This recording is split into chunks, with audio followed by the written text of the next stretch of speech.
Hola, buenos dias. Buenas tardes. Welcome to Cafecito and Crime. This is Barb. Yo soy Estela. And welcome to spooky season. Spooky season is here. Yeah, so happy October the 2nd. Yes, happy birthday to my nephew and my brother. Happy birthday and my to friend from work. Dude, October is full of birthdays. Yes. Like too many. Too many. Today's my friend's Kathy's birthday. Happy birthday, Kathy. Happy birthday. So, I don't know if Kathy listens to... Is she one of the 3 people that listen to us? Yes. Oh, yay. I think. Okay. Yeah. All right. Well, we're going to get started fairly quickly today. We are working on some more... Spooky crime episodes for the month of October. Yes. Cece and Barbie is going to start us off for October. Yes, so today is one of the episodes that I worked on. This one's kind of, I don't know. Like, I don't know. I feel like it's one that's one of the most well-known Halloween kind of murders. So anyway, today's story is about the man that is actually known as the man that killed Halloween. Okay. I'm so excited. Yeah. Everybody grab your cafecitos and let's get started. Ooh, we have our Halloween mugs. I have mine is a little witch mug. Yeah. We're going to post a story picture. What on do you call it? Yes. On our Instagram. So y'all can see how exciting our mugs are. One's a witch and one's a ghost. A ghostie. And then when I picked the ghost, I just want y'all to know that Estela told me that it was basic. You know, because there was another mug. But the fucking ghost had a fucking bow tie. Pinche pendejo, like, what the fuck? Who wears a bow tie if you're a fucking ghost? That one. No. So okay, anyway. let's get started. Yes, let's get started. We're actually going to bring the story here to Houston. Yay! So this story takes place in the dirty South. Are we the dirty South? Yes, we are. So the birthplace of Chopped and Screwed. Yes. Also the birthplace of Lean in My Cup. Yes. That purple stuff. Anyway, so more like Pasadena. Okay. So the Pasadena area has a few fun facts. So I did too. The first one is going to be that Pasadena is actually named after the city of Pasadena, California. Like, that was something that they actually did do. They wanted to name it after California. I don't know why. Californians, we love you guys, but don't come to Texas. Anyway, the traffic's been crazy, dude. Crazier. I feel like it takes me when I do go into the office. I feel like it takes me longer every time. I'm like, why? Yeah. How? And then the last one, which I thought was really interesting, is the fact that Pasadena, Texas, has the largest volunteer fire department in the United States. Wow. Yeah. And you lived in Pasadena. I did live in Pasadena, and that's whenever I got to Houston, but that's another story. Anyway, so that's another spooky story. It's spooky. Actually, here in Houston, which I didn't realize, but we do call it a lot, we call it Stankadena. Yeah, I was going to say that, but I didn't want to say that because it kind of do stink. Not as, I don't know, correct me if I'm wrong, but I haven't noticed it more in the last couple of years than... No, but maybe because we're getting used to it. It's kind of sad. Anyway, so the reason that is because people that are not from here are aware of the area. Allá es donde están todas las refinerías. All the chemical refineries are usually in Pasadena, Baytown area. So para allá, para ese lado, para esos rumbos, apesta. Entonces huele a chemicals. Yeah. And so it's not. It's like a skunky smell. Yeah. Kind of like a whole Erin Brockovich moment. Like que luego huele feo y luego que they have, like, we've had problems where they had to shut down, like, the area. Yeah. Mi niña me estaba diciendo anoche, which I didn't know, but Pasadena is one of the only places that she's heard that the schools have chemical, like, smell, like, drills. I didn't know that. I didn't know that either. Pero dice que sí. Anyway, back to the story. From Stankadena. Well, it was actually kind of in 2 places, okay? So the real Candyman, this is the original Candyman, because there's a lot of Candymen out there. Killers. Yeah. But this one, there was actually 2 in the area here in Houston. One of them was the Candyman, and he would rape little boys, and then él y otros, a group of people. Assholes. Yeah. Trash. They would bury them in their backyard, and they just recently found all of these graves. Yeah, too. you were telling me about it. But this is not this one. Yeah. This is the original, the OG first one. Yeah. So this guy, Trash, his name is Ronald Clark O'Bryan. Okay. He sounds like a douche already. Yes. Him and his wife, Daynene. It's spelled Daynene. Oh, okay. Dainine. Okay. O'Bryan lived in Deer Park. Yeah. Okay. Which is basically about 7 minutes to Pasadena. So it's Deer Park, Pasadena area. It's how we always see it. It's always Deer Park, Pasadena. They're in the same area. And that's where my friend lives. Miss Martha, I love you. Anyway, so it's about 7 miles to where the actual crime occurred in Pasadena, because this is where they went to go trick-or-treating. So the night of, obviously in Halloween night, they went trick-or-treating in Pasadena. But let me give you a little backstory about Mr. Ronald Clark O'Bryan. He worked at the Texas State Optical. Okay. In Sharpstown. Oh.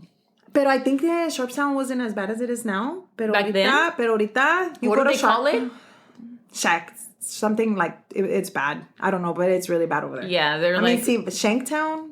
Yeah. I've heard a few, but anyway, I don't know. I'm not going to... if you go over there, you're going to get like shot or something. But no, not all the time. I've been there before. I've been there before too, but... And I didn't get shot. Me either. So shout out to people in Sharpstown. Anyway, and he was actually also the deacon at the Second Baptist Church, where he also sang in his choir. Oh. And he also ran the local bus program.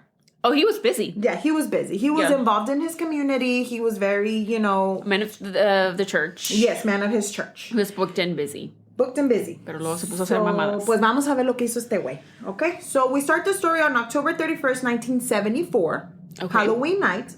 Ronald Clark O'Bryan took his 2 children, Timothy, of the age of 8, and Elizabeth, of the age of 5, along with some family friends, the Bates family, okay?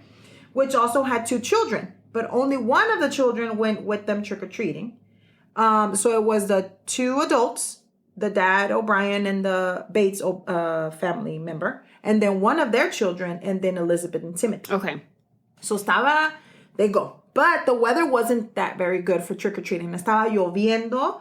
It was like cold, getting a little bit colder, which is kind of weird for us because it's never cold in Halloween. But I think that's the last time it was cold. I know, the past couple of Halloweens. Man, I remember one year I had to, I dressed up my son as a minion y sudó todo el rato because it was so hot outside. Yeah, it's been a couple of years since we've had a cold Halloween. I don't think we've ever, I don't know. But anyway, it was raining that day. And so they agreed to only take them. They were like, sí, vamos, pero nada Un más. ratito. Un ratito y dos calles. Blocks. Like 2 blocks. All right. In their neighborhood? No, they were in Pasadena. Oh, they at the drove to Bates house. Oh, okay, yeah, okay. They were already kind of only doing a little bit of trick-or-treating, so they were like, let me go ahead and stop at this house.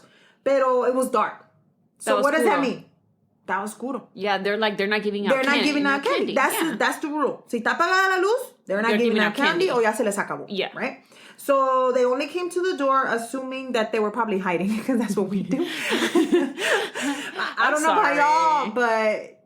Yeah. It's been tough these past couple of years. Like, you don't want to give out candy. I don't know. It gets kind of weird. But anyway, so they were like, oh, pues no hay nadie. So the kids were like, hey, let's go to the next house because they already knew they didn't have a lot of time. Yeah. Right? So Bates and the 3 kids ran to the next house. They were like, vámonos, porque aquí ya no están dando. Sí. So they ran ahead to the next home, but they were with Bates' father. Yeah. So they were like, ahí se quedó el otro señor. They were like, because no, pues como que se quedó atrás. Right? Okay. They just ran ahead of him. Yeah, they ran ahead of him. So they caught up to when he caught up to the group, when Mr. O'Bryan caught up to the group, he had some candy. Okay. That he had actually got from that house that he said que estaba apagada la luz. Okay, le abrieron la So puerta. according to him, le abrieron la puerta, and from that house that was dark, he showed up 5 giant pixie sticks. Mm-hmm. I remember those. The big ass ones, those de plástico. Sí. Are they still in production? I don't know. I think I've seen them, but I think I saw them at the dollar store. Todos pinches empolvados. I remember we used to eat them. Bro, I know. Y luego, remember with the ones que estaban chiquitos, the mini ones, que te comías el pinche papel, güey? Yeah. No mames. I would eat the paper all the time. Because, and then it was so hard to like...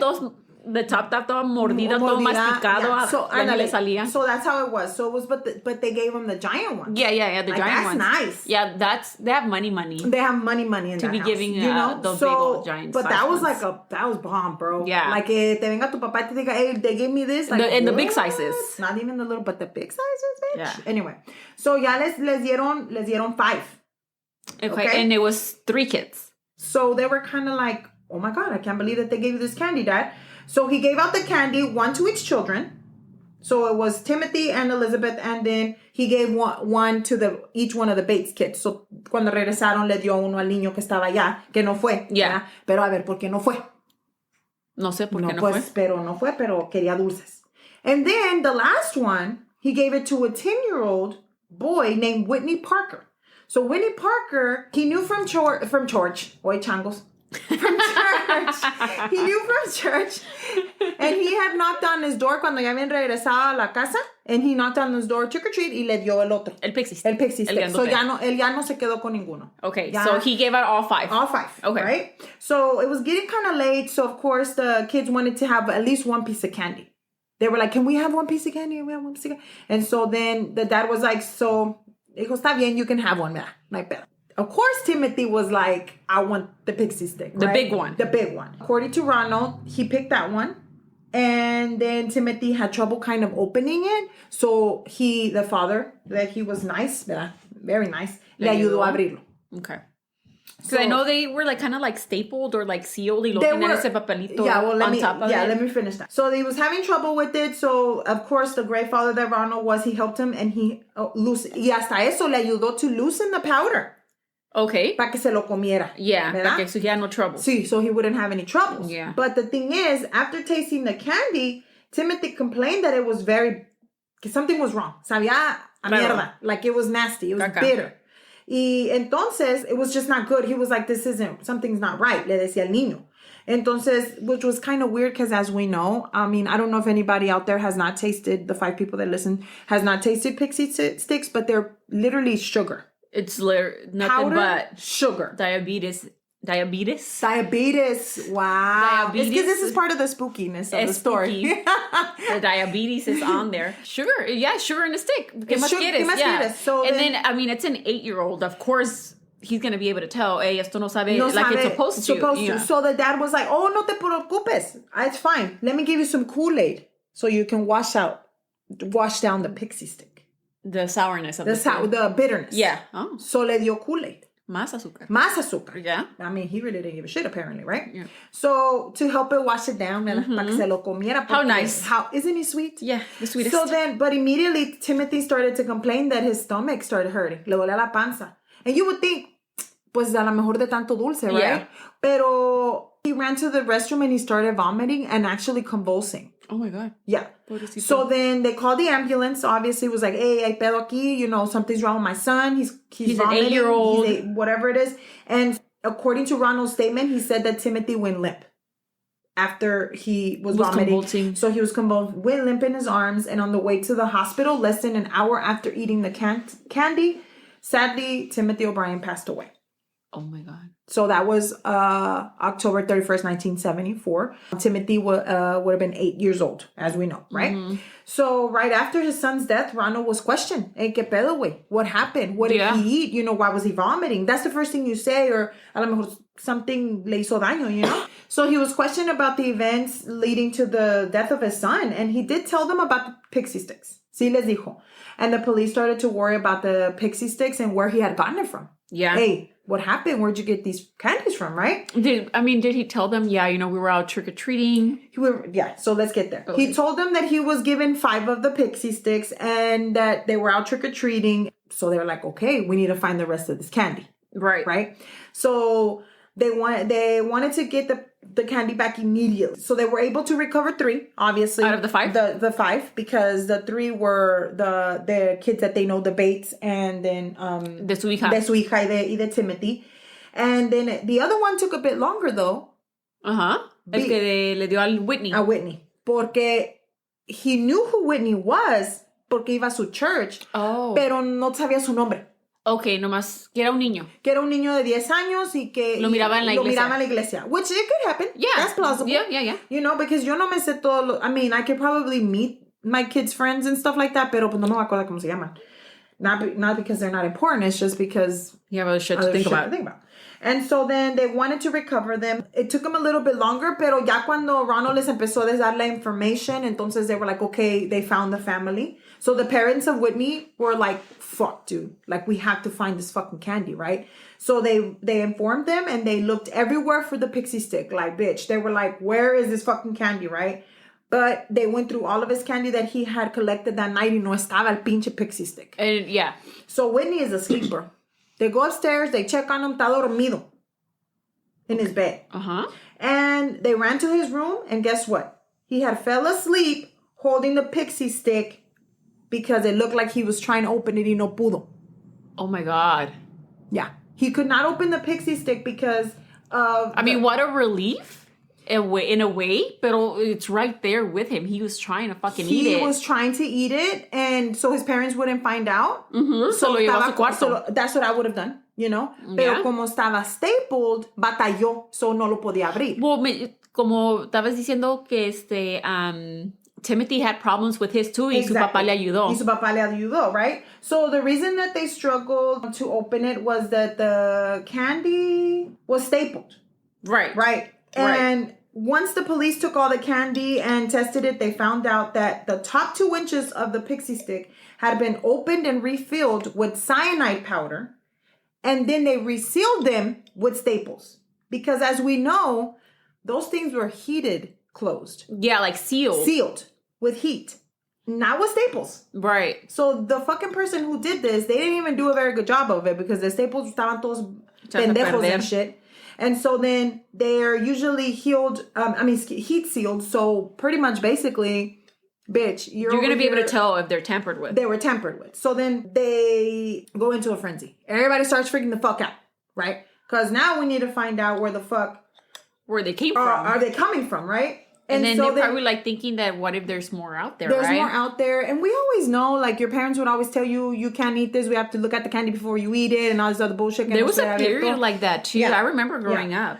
So then I'm going to give you a little bit of what happened to Timothy. The pixie stick that killed him, he died from consuming, was filled with enough cyanide to kill 2 grown adults.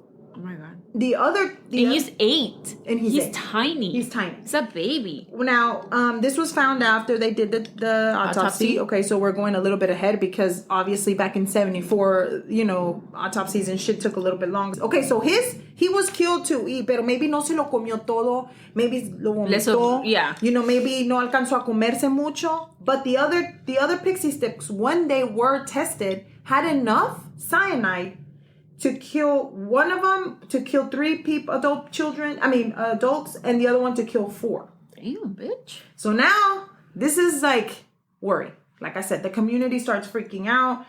They start to panic. So a lot of the people, they were like, okay, where is there more pixie sticks? Like, I need to see more. But si alguien está dando pixie sticks. Who was it? Not only that, there has to be more out there. Yeah. Right? Because, they didn't just give them the pixie. They had to have given more.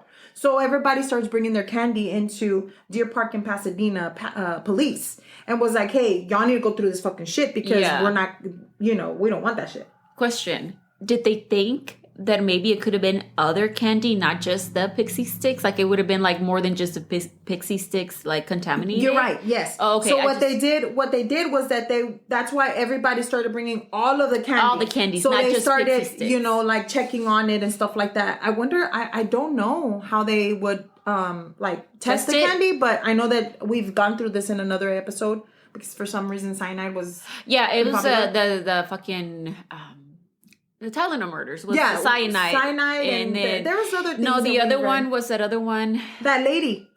See, but she didn't use cyanide. She used arsenic. I think. My bad. There was another one que también would use cyanide, pero no me acuerdo. But anyway, so everybody was turning their fucking candies in. I don't blame them. So they're like, hey, we don't want to have anything. You start testing them. I'm sure maybe they try to look like at the wrappers to see how or smell it. Because I know that in the Tylenol murders we learned que huele como a almonds. But not everybody can smell it. Right? Okay, so something like that. But anyway, they went back to question Mr. Ronald. Mm-hmm. And again, right? Again. Okay. So they said, hey, we want to know more information. What house did you get this from? Yeah. Can you please take us to the house? So Mr. Ron, guess what? He was not very helpful. He said he didn't remember where their house was. Who had given him the candy. No se acordaba el compa. Oh, okay. So even though it had just been like a day before or two? No, he didn't know where it was at. He stated that someone just pulled out the hand out of the actual house and gave him the pixie sticks. Huh? Would you take candy from a hand that just sticks their fucking hand out of their door? There's more. he did mention, and I quote, the hand was hairy. Hey, okay. I don't know if real quick, you know, like when you're growing up or whatever, te dicen, hey, el cucuy, you know, go to sleep porque si no el cucuy va a venir y te va a llevar, or whatever they used to tell you that, blah, blah. Yeah. And ¿a ti nunca te dijeron, oh, te va a venir a agarrar la mano peluda? Bitch. Yes, I right? think I remember that. Because I remember, yeah. And it was always el cucuy, la mano peluda, el chango, o la llorona, yeah. But yeah, now that you said that the hand was hairy, I was like, wait, is that where the mano peluda came que te iba a llevar en la noche si no te dormías? No sé, but that's a good question. We need to look into that. Yeah. So anyway, so la mano peluda came out and he's like, that's all he remembered. Que la mano estaba peluda. Y le dio pixie sticks. Y le dio 5 pixie sticks. The giant size. Giant size. Okay, so that's where we're at right now. So then the police became more sus because O'Brien and his friend had only taken the kids to 2 streets. So it was like it was good, right? Because you had like you could look at these 2 fucking streets. Exactly.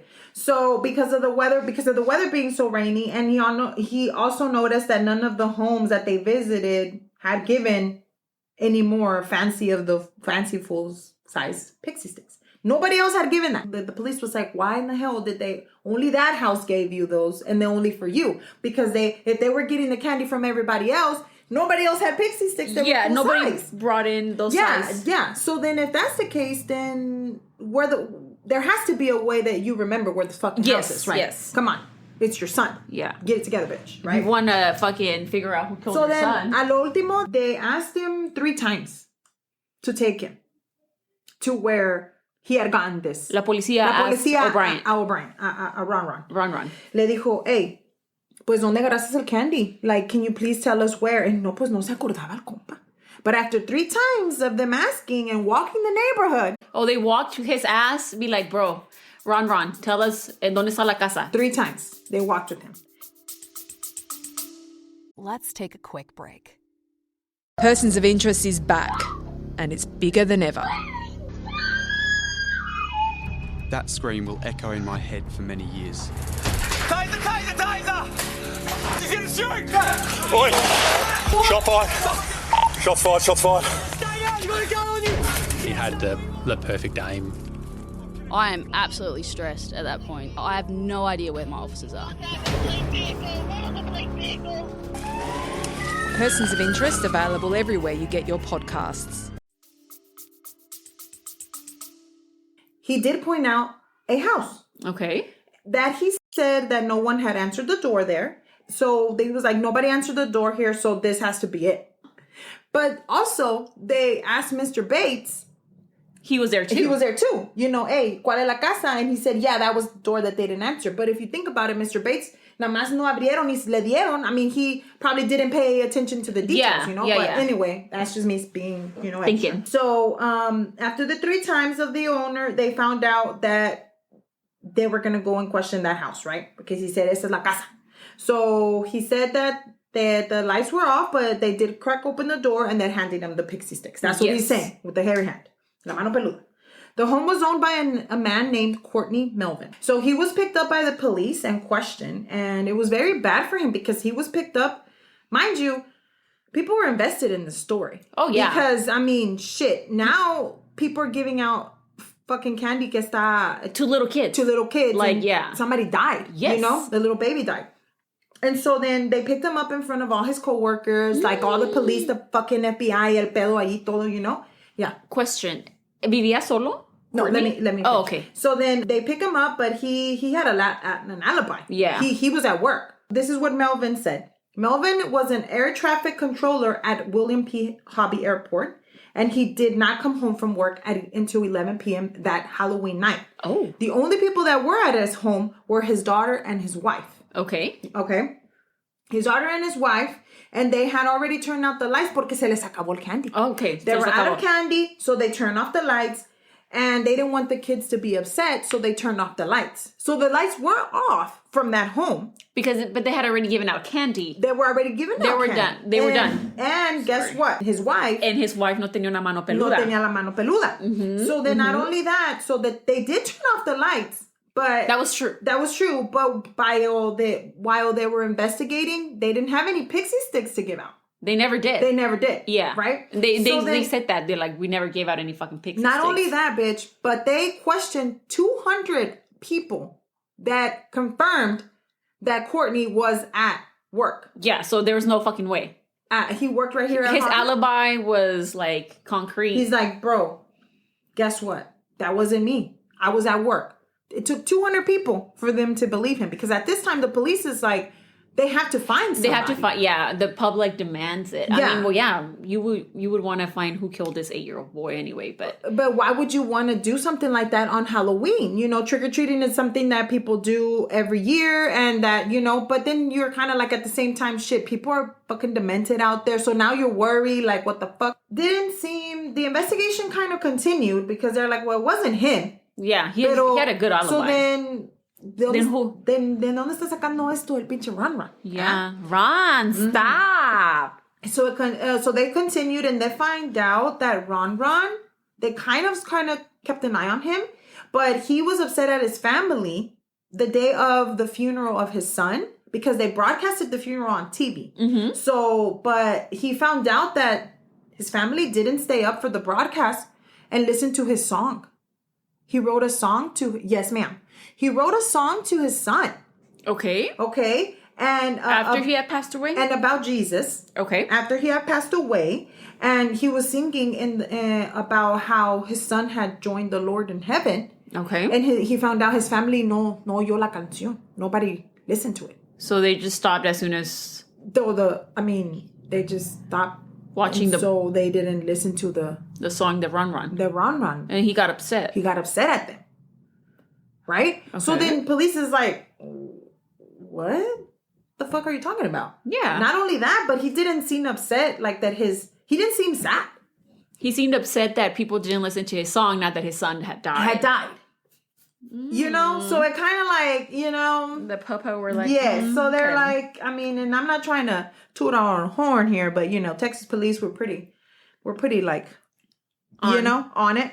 So then they were like, well, something's going on because this fool is not acting like he's concerned or sad or anything. And I get it. People grieve differently. You know, not everybody shows emotion. Like, we get that. But it was more than that, right? Like, at this point, you're like, bro. But let me tell you what happened. So they started doing some research on Mr. Ron because we need to find out, pues, qué pedo con Ron, ¿verdad? Yeah. So they found out a few things about Ron. They found out that in the last 10 years, Ronald had held, and I guess this boy didn't know how to hold a job. Fucking spooky. But this fool had 21 jobs. Fuck. That's a lot of jobs. In 10 years. Wow. 21? 21, bitch. I mean, he's out there hustling, I guess, trying to find a job. I don't know. But they also found out that he was $100,000 in debt. Oh. Which is equivalent to about $550,000 in now money. Like in 2020 money. 2022. Sorry. So we're in 2022. But anyway. Oh my God. Yeah. He was more than $500,000 in debt. In today's time. So everything that I researched, like I kind of wanted to know what he was buying. Was he at like JCPenney and shit? Yeah, on the catalogs and shit? Yes, because they used to do it through catalogs. But I don't know. How do you go into debt? I don't know. That much into debt in the 70s. I don't know, but it gets worse. So not only that, but he was suspected of having stealing from his current job at the Texas State Optical. Stealing dinero? I don't know what he was stealing, but he was stealing. Contacts? Yeah. So he was about to get fired. Oh, okay. So we were already about to go into job number 22 because he was about to get fired from 21. So then this fool's car was about to be repossessed. Mm-hmm. So he also had defaulted on several bank loans. So not only was he in loan, his car was getting repossessed. He had not been paying his loans and his, car. And he was about to get fired from his job. And his family home was under foreclosed. Oh, fuck. They also looked a little bit deeper because now we're a little bit deep. But now it's getting like real deep. So we find out that they discovered that Mr. O'Brien had taken out life insurance policies on his children. Of course. So in January of 1974, this whole bag had taken out a $10,000 life insurance monies on each child. Okay. Okay, so it's equivalent to give you a kind of like a back, like how much money that would have been, about $54,946 for each kid. Okay, of 2022 money. But then in September, 1 month before Timothy died, he took out an additional $20,000. On who? On each kid. Oh, fuck. So it's 30 now. So now we're at about $120,000 more. Yeah. Yeah, right? In our money for each child. So in the days preceding, it gets worse. To his death, he took yet another $20,000. Bitch. Life insurance policy. What? So he had 20, 20, and 10, so 50 on Timothy right before he passed away. Around 60 is what they were saying. Okay. So around 60, right? Wait, it gets better. So Mr. Ron called the insurance, right? About the payout. After Timothy passed. 9 a.m. the next morning. Oh. After his son died. People are so stupid. And I'm glad that they're that stupid, right? Yeah. Pero no puedes ni disimular un ratito. No puedes disimular. You guys are so fucking dumb. Yeah, wait, it gets better. So O'Brien's wife, she says she didn't know about what was going on. She had no idea. She was like, hey, my son fucking died. I'm crying. Yeah, like she's a devastated, person or whatever. Now, they were like, you know what? This motherfucker ya se está pasando de verga. You know, so we're going to get a warrant out for his arrest. So they had enough on him already. They had enough. They were like, okay, so you're being sketched. Let's find out. So they did, when they did search his home, guess what they find? They find some scissors. Okay, that's... Everybody has fine. scissors. Yeah, everybody has scissors. But it had the plastic stuck on them. Of this pixie stick. The pixie sticks. Dun, dun, dun, dun. Not only that, but it also had the cyanide. Yeah. I think that's like... yeah. So that was enough. Yeah, it was time. So they said, hey, you know what, motherfucker, about to take you in. Come on, let's see what's going on. So they actually take him in for questioning. They were like, hey, you're fucking arrested, blah, blah, blah. Now, where I kind of was like, this motherfucker is bien pendejo, because they started listing, like, in multiple places of the things that kind of were, like, incriminating to him, right? They were like, what the fuck? But somebody did say that he was attending community college. They don't know exactly what he was going to college for. Okay. Pero en una de las clases, one of the professors said that Ronald would be, like, obsessed and asking questions like, what would be more lethal? And I quote, cyanide, or is there another type of poison? End quote. I don't know what, like, if somebody were to ask you that question, would you automatically think, oh, they're about to fuck somebody? No, you wouldn't, right? Because, but I would be like, okay, there's somebody. You wouldn't now? I would be like, ¿qué tiene este pinche güey? You'd be sus. Little sus. So then the police then learned that O'Brien also had visited a chemical supply store in Houston to buy cyanide shortly before Halloween. You can just go out there and buy cyanide like that? Apparently in 1974. You could. So he left the store, though. He didn't buy shit. Okay, nomás fue a ver. So nomás fue a checar, because, they only were selling the amount of cyanide. The smallest amount available there to purchase at this particular store was 5 pounds. And he didn't need that much. Only 5 pounds? Only 5 pounds. Oh, fuck. Damn. So, but the actual person from the store, the chemical store, was like, hey, I can't identify him, but he did remember that he was wearing blue scrubs. And guess what? Was his uniform at the institute. At the optical. Yeah. Why So, did I say institute? Yeah, I don't know. At the optical, Ronald wore blue scrubs. So they were like, okay. But he couldn't identify him, so whatever. This was years before DNA testing. We go back to the same day. They couldn't track credit cards or cash money, because back then that's what you would use. So they could never actually discover when and where Ronald had bought the poison, but he was arrested for Timothy's murders on November the 5th of 1974. Oh, bitch. This was quick. Oh, yeah. He died on the 31st. On November 5th, they had done the... I mean, I'm not trying to be a bitch or anything, but this fool right here, he made it kind of easy, bitch. Yeah, because he was not very smart. I mean, if you're out Get there, rid of the fucking scissors, you fucking moron. Like, pendejo, like está todo pegado which ahí. is good. Yeah. Which is good, you know, because, I mean, si estás pendejo, if you're stupid enough to do something like this to your children, you know, I get it. Pero... I mean, like you said, está pendejo enough to do that. He's going to be pendejo enough to get caught because that's exactly what he did. He got caught. So November the 5th, like I said, he was put in jail and he was indicted for 1 count of capital murder and 4 counts of attempted murder. For the other children. Hey, and so that means he was trying to kill his other daughter, his daughter too. No, here's the thing. He was trying to, which I think, well, we'll talk about it in a minute. Okay. So then, because that was my question. Because when I first started reading this, I even told my husband, I'm like, dude, so does this mean that he was trying to kill the other people, like the other children? But based on what I found is what the police said was that he was actually just trying to cover up. So to make it seem like it was not just one single death, it would have been other kids that were dying. Too. Yeah. But like he was, a serial person. Killer. Yeah. Pero también, so he was trying to not just kill Timothy, también his daughter. Yep. Get all the life insurance. That's a lot of life insurance money for him. Dude. So then, wait, it gets worse. It's not the best. So let me tell you.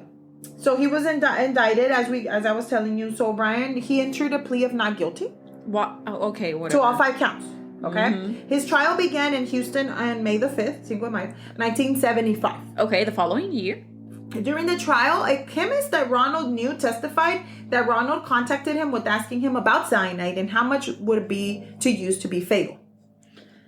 Come on, people. A chemical supply salesman, besides the other one that, I mean, he had been everywhere looking for fucking cyanide. A chemical supply salesman also testified that he was asked by O'Bryan how much how much and where to purchase the cyanide. So he didn't just contact one person. I mean, he contacted multiple. He was doing his little research. Which I'm kind of concerned because I love Houston. I really do love Houston. I've been here many years and I mean, I consider myself a Houstonian, but dude, how the fuck do we have that much chemical supply stores?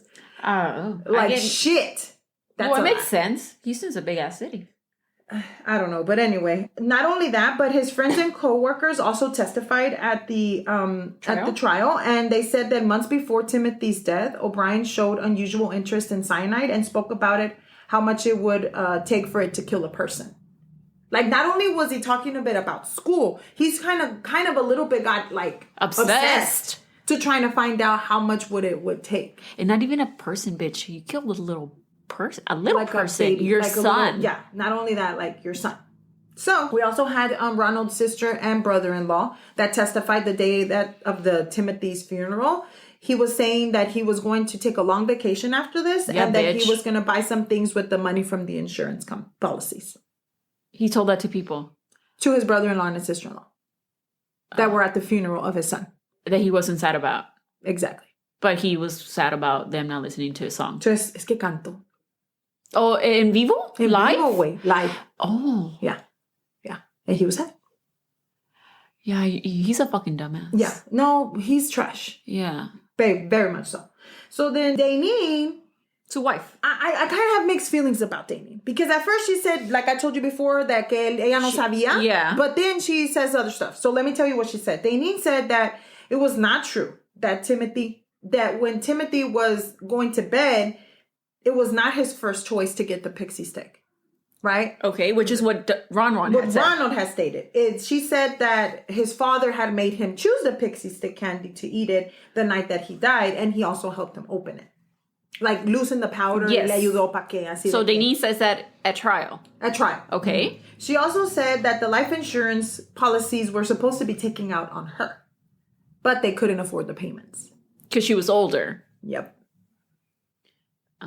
Mm-hmm. So somebody was going to die in his family, apparently. Somebody was going to die, and he was going to make it work. So then, with that said, I kind of feel like you kind of did know about the insurance policies but maybe she didn't know that they were getting for her children. She probably was like, oh, okay, we can't afford it, so let it go.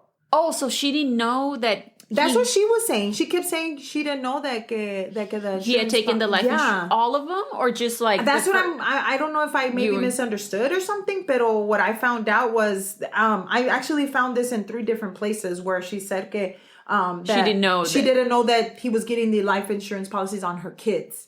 So I don't know if she was kind of like, pues no se pudo pagar, so just let it go. Let it go because, yeah, I guess. I don't know how much a life insurance policy is on a child, so I don't know. But I know for an adult it would be, of course. Yeah, but I mean, if you're already in debt, I mean, might as well, right?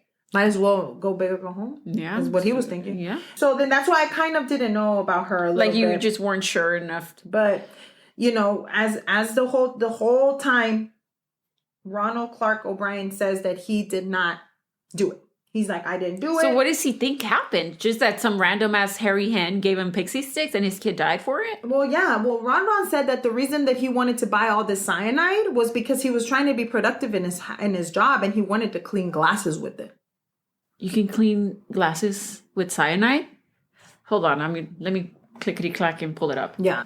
Well, I couldn't find anything that said that clean your fucking glasses with cyanide, but maybe like some Windex or something, I would think, or just like go out of your way to get that much cyanide for. I mean, I understand, but you want trying to be productive and shit or proactive. I mean, in your not job? lose your 22nd or 21st job. Maybe, but I'm gonna need you to use some Windex, or maybe like some alcohol. Yeah, and like a little cloth or whatever. So his defense said that this was someone else out there trying to poison the kids. This is what the defense was saying. That, the whole story about how there's someone out there that's always gonna try to poison kids and during Halloween when they're trick-or-treating. That's something that we've all heard of, as you know, or that it's a myth or whatever it is. But based on everything, nobody's ever actually what did he say? Caught for that. What did he say about the sisters? I don't know if you have. No, they didn't really give me much information about what he said because a lot of the stuff, they were just trying to get him out of what he had done. Yeah. So it was like, the candy was laced by someone else or whatever. Yeah. He always had an excuse. He always had an excuse. Yeah. So then this case was so popular, and this is when popular. It's spooky. Now every time we fuck up a word, guys, it's spooky. So then he's basically now everywhere in the newspaper. Everywhere. I'm sure it's national news. He's dubbed the Candyman, so that's where his name comes in because he was the one that poisoned his kids with candy. On Halloween. On one of the pictures that I sent you, that's one of the actual paper that came out in the 70s, the Pasadena, Tribune or something like that. I don't know what it's called, Daily News. And it says on there, the Candyman, in the picture of Timothy. So that was the original Candyman? The original Candyman, yeah. And so on June 3rd of 1975, a jury took 46 minutes to find Ronald Clark O'Bryan guilty of capital murder and 4 counts of attempted murder. Damn. The jury took 71 minutes to sentence him to death by electrocution. Another one, because we just did that one. Who else just got killed by electrocution? The lady. Judy. Shortly after, his wife, Dainine, said, "Peace out, bitch. Bye." She's getting a divorce, and she got a divorce, and her new husband adopted her daughter, Elizabeth. Aww. So they moved on, basically. Oh, fuck yeah. So he was, Ron was sentenced and sent to Huntsville. And which is where all the trash goes. Yeah. So, and wow. Es spooky. While there, one of the former chaplains who worked at the actual state penitentiary, spooky, when they were there, said that O'Bryan was shunned and despised by fellow death row inmates for killing his child. And he says that he was friendless. As he should. Yeah. Mind you, when I was reading this, I was kind of like, bitch, if the worst of the worst that are already on death row themselves, that fucking don't want to have anything you're fucking trash. Well, as a collective, I'm sure they're all trash, but people that do things to kids are not very popular in prison. Well, they were already, so nobody talked to him. He was and they actually... Oh, was he sad about? Pobrecita. They didn't listen to his song. Oh, I'm sorry. So then the prisoners actually petitioned to hold an organized demonstration of hatred on O'Brien's execution date to express that they hated him. Okay. Yeah. So there was a few things going back and forth. So he actually had his first execution date was set for August the 8th of 1980. But his attorney petitioned for them to stop it, right? Mm-hmm. But then they kind of got away with it. And the second date was scheduled for May the 25th. Of what year? Of 1982. Okay. So then a little bit passed or whatever. And then they're like, you know what? We're going to go for a third one. Oh, okay. So they put a third one and was scheduled. Actually, this was crazy because I thought that this one, when they really killed him, but they really didn't. For October the 31st of 1982. October 31st. Yes. Wow. So it was the 8th anniversary of the crime that he had committed, and the judge himself was so pissed that he was like, I'm gonna fucking drive him to the death chamber. Wow. Yeah. This judge that was, I guess they have like different judges or whatever, but this particular one, he's a badass of the whole story. I just want you to know that. Yeah. You know, we always have a badass. Yeah. He's a badass because he was like, I'll fucking drive him myself, motherfucker. That's like, just he needs to die. So then finally the fourth date was scheduled for March the 31st of 1984. The lawyer tried to throw out the actual chair. The electric chair. And they wanted to see if they can give him the lethal injection because the electric chair was cruel and unusual punishment. No, murdering your own child, it's cruel and unusual punishment. So then by this time they're like, bitch, we just fucking need to kill him, right? So this would be the first time in Texas that they were going to use the lethal injection for execution. Okay. Because time before, we're fucking badasses. So hardcore. We fucking kill people like electrocuting. But this time they were going to use a lethal injection. So then they were like, okay, we're going to do it this time. So on March the 31st, 1984, right after midnight, Ronald O'Bryan was killed. By lethal injection because... On the would have been the 10-year anniversary of his son's death in 1984, right? 10 years. Yeah. 1984. Yeah. Mm-hmm, yeah. I guess they kind of were nice to him a little bit in a way because they didn't electrocute his ass. I guess. I mean, whatever makes you happy. I'm sure they just passed a bill or whatever where that got... yeah, I'm sure by that time, I mean, there was a whole bunch of stuff going on and, rights and all this other bullshit, right? So I did read up on what was his last meal. Yeah. Yeah. So his last meal consisted of a T-bone steak, medium to well done. Okay. French fries and ketchup. Because he didn't want to eat the fries kind of dry. Yeah. He wanted to make sure que no se le fuera a atorar. Yeah. A whole kettle of corn. Corn! It's corn! It's got the juice. That. And then sweet peas. Okay. But because regular peas are not good enough, they have to be sweet. Okay. Yeah. Lettuce and tomato salad with egg. Okay. Was it boiled? I don't know. Okay. All I said was egg and French dressing. Because he's fancy, And then this little pinky up. Yeah, pinky up. He wanted iced tea. Okay. Usual Texan. Sweetener. In the iced tea? Yeah. Okay. I guess you have sweet to specify. Tea? Isn't it just sweet tea? No, because you can have like sweet and low and it wouldn't be sweet. I don't know. Anyway. Sweetener. Saltine crackers. Okay. That's a lot. Boston cream pie. Wow. Yeah. He having here like a 4-course meal or some shit? And a roll. Just one roll? One roll. Okay. So he actually had a last words that I was able to find. So I'm going to go ahead and read that to you. And his last words, and I quote, was said, "What is about to transpire in a few moments is wrong. However, we as human beings do make mistakes and errors. This execution is one of those wrongs, yet doesn't mean our whole system of justice is wrong. Therefore, I will forgive all who have taken part in any way in my death. Also, to anyone I have offended in any way during my 39 years of life, I pray and ask for your forgiveness. Just as I forgave anyone that has offended me in any way.